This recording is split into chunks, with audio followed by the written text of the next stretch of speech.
Deep in the heart of the Kootenays, they gather in their thousands. This is Shambhala.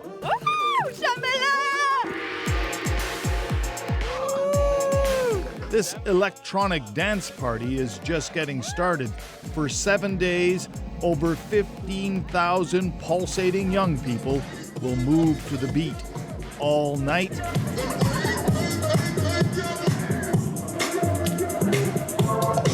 and all day, and in the sweat and the music and the heat, not to mention the drugs. Sometimes bad things can happen. Are you okay there, bud?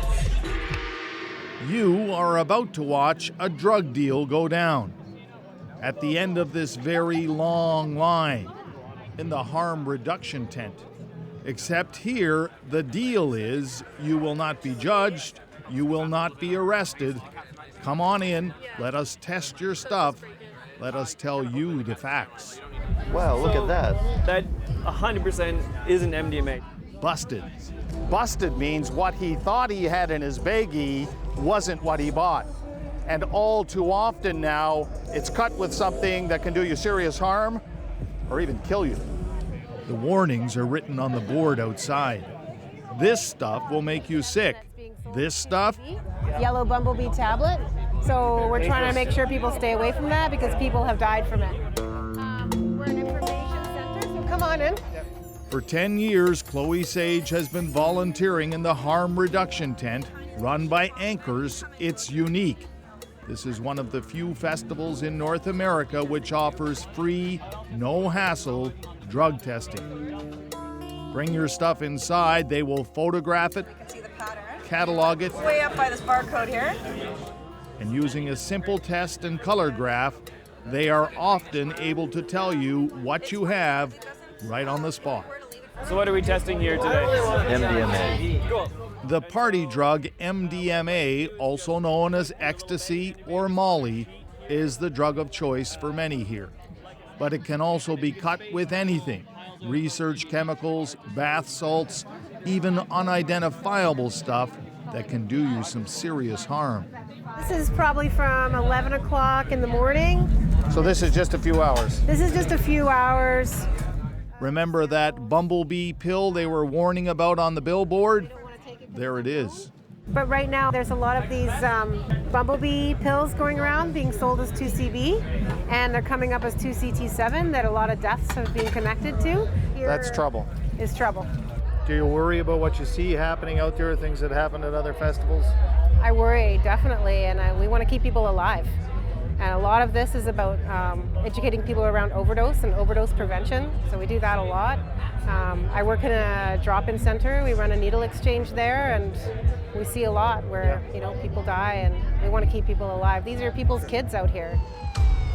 Within the last 2 weeks, dozens of people have been sent to hospital across Canada. Several died. The suspicion they ingested unregulated party drugs cut with killer ingredients.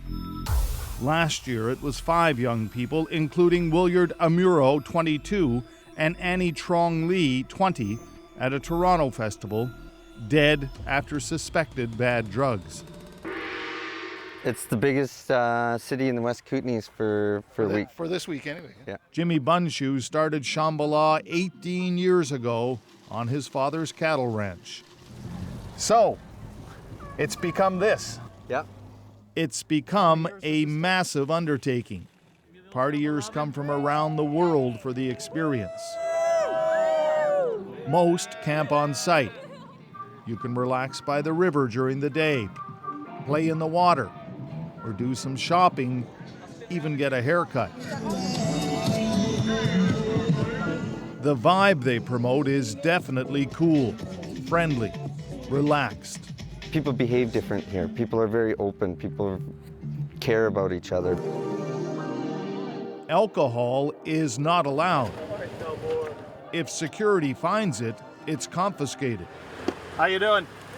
And there are hundreds of medical and security staff on site.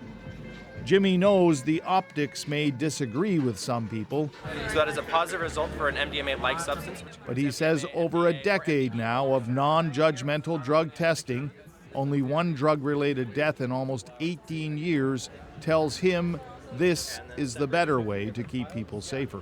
People shouldn't be afraid. It should be part of the mix, and it should be part of the mix not only at festivals, but within society. We need to try and help people live healthier lives and not just think that enforcement and police are the only solution to the problems in society, because people look at it as a festival problem. It's not a festival problem. You talk to any of the doctors here, or the social workers, or it's not just at festivals. Festivals are just getting the attention right now. It's happening everywhere. It's early evening now. The harm reduction tent, which incidentally is approved by the British Columbia government, is busy. There's a long line of partiers waiting. Some come for the educational material, condoms, earplugs, clean snorting straws. Just drop that guy like over here or something. Most are here to get their stuff tested. Some are even willing to talk about it. Who knows if it's harmful or if it's good for you, but this Anchor's harm reduction here is really good. People who are cautious are here, and the people who aren't cautious are usually the ones that get in trouble, right? Yeah. And so we all want to be safe, right? We're not here to tell them how great drugs are. We're here to tell them the risks associated with them that can happen. And what do you say to the people that say, well, what that is doing is condoning it or promoting it or in some way approving it? I feel like we have to be real. This is the reality that we're facing today. So you can wrap that up and put it away. This week, they will conduct thousands of tests. Unfortunately, there is no quick test for fentanyl, but 30% of them will turn up other drugs that are not what people thought. This guy thought he had bought Molly, MDA, or ecstasy, but he didn't. So what you have there is not MDMA. That much I know for sure. Excellent knowledge. Thank you so much. Another one for the discard pile, which, by the way, is handed over to the RCMP. And it's back to the party. Shambhala, how the are you doing tonight? Just be good to each other, look out for each other, man. Red Sharon, CBC News, near Nelson, British Columbia.